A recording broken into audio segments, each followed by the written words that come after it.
this nutrition week, I received a lot of questions from Instagram, Facebook, and on my email, and a lot of them revolved around milk. And so let's see what are the questions. The first and foremost was, is milk necessary for adults, and also is it necessary for children also, and do we need to keep drinking milk as we grow old?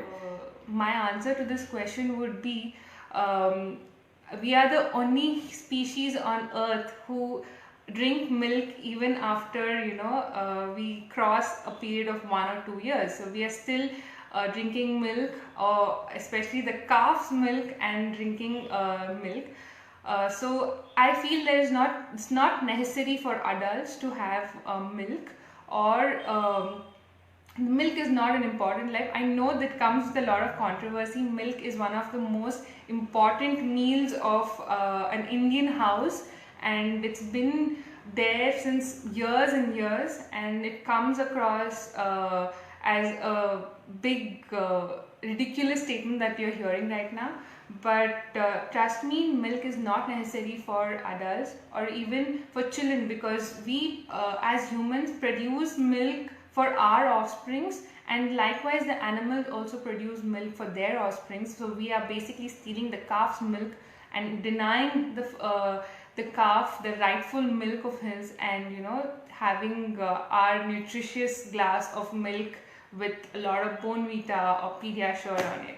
So that leads to my next question, that is milk really healthy? Is it something very important in a diet of every child or an adult? So if we go back in the day and we find milk being so important in Indian houses and Indian families, especially once the child is say 2 years, 3 years, they are forced to have milk, even though they don't like the taste of it. You mix sugar, you mix something, add on to it, and then you force the child to drink it. So that is one thing. And the other thing is how milk has been processed right now, how they have been extracted. Back in the day, there were and these cows were grazed on the farms, and they had their own freedom, and they could live their own lives, and they were part of family for the farmers as well, and they were milked with the farmers' own hands. But nowadays it's all industrialized so much that there is breeding only to meet our needs, to meet our nutritional needs, what we say. And this leads to a lot of basically there's a lot of cocktail of pus and hormones and bacteria and antibiotics and pesticides and urea in the composition of milk. So here what happens is, when there is a machine that is attached to the udder or the breast of the cow, there's a lot of pressure applied on the cow, and this results in inflammation, so something called as mastitis. So when there's mastitis, there's a release of a lot of bacteria and pus, and how much ever you process that milk, you are going to get some amount of pus and bacteria in your milk.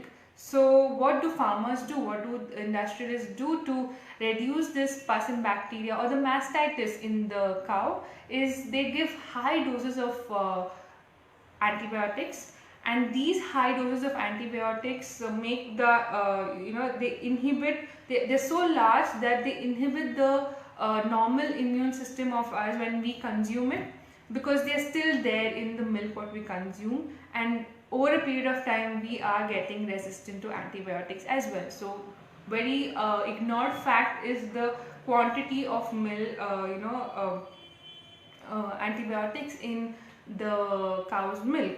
So apart from that, we have even pesticides. What are the pesticides in there? So you can go over, if you are more keen on knowing how there is so much pesticides in the cow's milk, is if there's a ICMR research done. It's a 7-year study done by ICMR, that is Indian Council of Medical Research. So they have researched that we have more than 570 times more of the admissible levels of pesticides in the urea, in the cow's milk, when they have taken samples, more than 50,000 samples all over India. So that leads to different problems because of the intake of pesticides, so much pesticides and urea in our milk. And another problem is when there is a lot of need for milk to be preserved. So there are farmers who add urea in our earthworms in the milk so that it avoids curdling, so it lasts longer till it reaches the dairy and it is processed further. So we have a lot of urea also. And what about the hormones? Yes, they are hormones. They inject oxytocin for the increased production of milk in the cow, and also there are other hormones like growth hormone and estrogen and progesterone. So when the growth hormone intake is more, these are the main causes for diabetes and obesity in India.